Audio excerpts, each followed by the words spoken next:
فرمایا 1000 مہینوں سے بہتر ہے. کتنی بہتر ہے یہ میں جانتا ہوں. کتنی بہتر ہے یہ میں جانتا ہوں. میرا اپنا خیال یہ ہے کہ یہ جو 1000 مہینے کا لفظ اللہ نے بولا یہ کثرت سے کنایہ ہے. کثرت سے کنایہ یعنی کسی چیز کی کثرت کو بیان کرنا تو کبھی اسے 70 کے ساتھ، کبھی 100 کے ساتھ، کبھی 1000 کے ساتھ، کبھی ریت کے ذروں کے ساتھ، کبھی سر کے بالوں کے ساتھ بیان کر دیا جاتا ہے. کوئی خاص عدد مراد نہیں. لیکن سارے علماء یہ بیان کرتے رہتے ہیں، یہ آیت پڑھتے رہتے ہیں، لیلۃ القدر خیر من الف شہر. شب قدر 1000 مہینوں سے کیا ہے؟ بہتر ہے. نہ آج تک آپ نے کسی عالم سے پوچھا بے دا مطلب کی ہے، نہ کسی عالم نے آپ کو بتایا کہ اس کا مطلب کیا ہے. 1000 مہینوں سے بہتر ہے، کیا مطلب ہے؟ کس مفہوم میں کہا گیا؟ اسے بندیالوی بیان کرنا چاہتا ہے. علماء بھی بیٹھے ہیں، اگر پسند آ جائے تو کہنا بندیالوی اچھی بات کر گیا ہے، میرے لیے دعا کر دینا.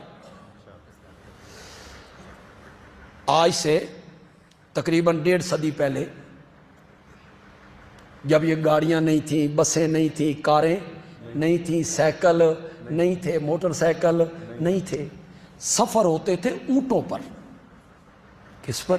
اونٹوں پر، گھوڑے پر، گدھے پر، کھچر پر، پیدل.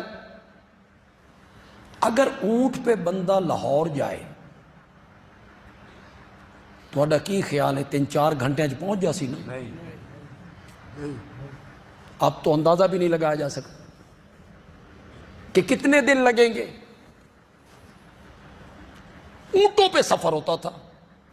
وہ لاہور بندہ پہنچتا تھا 8 دنوں کے بعد، 15 دنوں کے بعد. اور جانا پڑے حج پر، پھر مکے سے مدینے 500 کلومیٹر اونٹوں پر، 500 کلومیٹر. کتنا وقت لگتا ہوگا؟ کہیں دن، کہیں ہفتے لگ گئے. یہ کچھ چیزیں نہیں تھیں، یہ پھر آہستہ آہستہ چیزیں آنے لگ گئیں. جب سب سے پہلے سائیکل آیا تھا نا تو یہ ضلع کے ڈپٹی کمشنر کو ملا کرتا تھا. آپ یہ سن کے حیران ہوں کہ ہوں تو سائیکل پوچھتا بھی کوئی نہیں. ڈپٹی کمشنر کو یہ سائیکل ملتا. ڈپٹی کمشنر جب دفتر سے باہر نکلتا نا تو سامنے لوگوں کی لائنیں ہوتی تھی دیکھنے کے لیے. لوہے دا گھوڑا نہ کھاندا نہ پیندا تے بھجدا، یہ لوگوں کی حالت تھی. سائیکل حیرانگی سے دیکھ. پھر آ گئی بسیں. شروع میں جو بسیں آئیں ان کی حد رفتار تھی 30 کلومیٹر فی گھنٹہ، اتنی رفتار. گاڑیاں آگے، ریل گاڑیاں آ گئیں، ان کی رفتار اتنی تھی. پھر لاہور کا سفر جو ہے وہ طے ہونے لگا 8-9 گھنٹوں میں، 10 گھنٹوں میں طے ہو جاتا. پھر آ گئی کاریں، پھر تیز رفتار کاریں، ان کی رفتار 120 کلومیٹر. پھر لاہور کا سفر طے ہونے لگا 4 گھنٹوں. ہم یہاں سے پھر آ گئے جہاز. ہم اسلام آباد جہاز میں بیٹھے، جدے اتر گئے 4 گھنٹے میں. مکے سے مدینے اب گاڑی جا رہی ہے 2 گھنٹوں میں، 1.5 گھنٹے میں. پھر آ گئے جیٹ طیارے، جنگی جہاز. ہمارا سرگودا مرکز ہے اس کا، اس کی خوشی بھی ہے. لیکن جب جنگ ہوندی ہے نا پھر تو کچھ نہ پوچھو ساڑا کی حال ہے. جنگی جہاز جب اڑتے ہیں، پھر ہندوستان کے جب حملے ہوتے ہیں اور ہمارے مجاہد اس کا مقابلہ کرتے. وہ جیٹ طیارے آ گئے، وہ چند منٹوں میں سرگودا سے اڑتے ہیں، ہندوستان داخل ہو. چند منٹوں میں وہ سفر طے ہونے لگا. منٹوں میں، گھنٹوں میں، دنوں میں. جو سفر ہوتا تھا مہینوں میں، 6 مہینے میں. بندیالوی کی بات پہ غور کرو.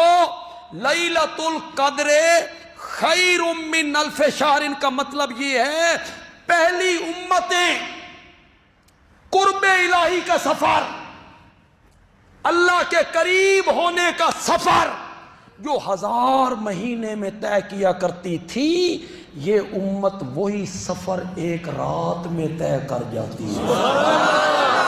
لیلۃ القدر تکبیر خطیب ذیشان علامہ اللہ بندیالوی زندہ باد. لیلۃ القدر خیر من الف شہر. آپ بھی جب چھوٹے ہوں گے تو آپ کی مائیں، پھوپھیاں، دادیاں آپ کو کہانیاں سناتی ہوں، ہمیں بھی سناتی تھی. اس رات میں جو رات شب قدر ہوتی ہے نا، ایک چمک سی آتی ہے، چند لمحوں کے لیے ہوتی ہے، قسمت والوں کو نظر آتی، قسمت والوں کو نصیب ہوتی ہے. ہم جناب ساری رات جاگ جاگ جاگ جاگ کے صبح اپنے دوستوں سے پوچھ رہے ہیں تین کوئی چمک نظر آئی ہے یا کوئی نہیں. اس نے کہا میں تے کوئی نہیں آئی. میں کہا سان بھی کوئی نہیں آئی. ہوں اگلے سال تک انتظار کر. کسی کسی کو ملتی ہے، قسمت والوں کو. سب غلط، سب جاہلانہ باتیں. آخری 10 راتوں میں ایک رات یقیناً شب قدر ہے، آخری 10 راتوں میں. پھر طاق راتوں میں، وہ 5 راتیں جو ہیں ان میں ایک رات یقیناً شب قدر ہے. جب آپ روزہ کھولتے ہیں نا اس وقت وہ رات شروع ہوتی ہے، افطاری کے ٹائم شروع ہوتی ہے. کب تک رہتی ہے؟ ہیا حتی مطلع الفجر. سبحان اللہ. جب آپ سحری بند کرتے ہیں، جب سحری بند کرتے ہیں اس وقت تک وہ رات رہتی ہے. وہ ساری رات شب قدر ہے. اور ان 5 راتوں میں سے یا 9 راتوں 10 راتوں میں سے ایک رات یقیناً ہے. جس آدمی نے رمضان کی آخری 10 راتوں میں مغرب کی نماز جماعت سے پڑھی اور عشاء کی نماز جماعت سے پڑھ لی، وہ یقین کرے اس نے شب قدر کو پا لیا ہے. اس میں نہ کوئی چمک ہوتی ہے، نہ کوئی روشنی ہوتی ہے، وہ تو اندھیری رات ہے. روشن رات تو 14ویں کی ہوتی ہے.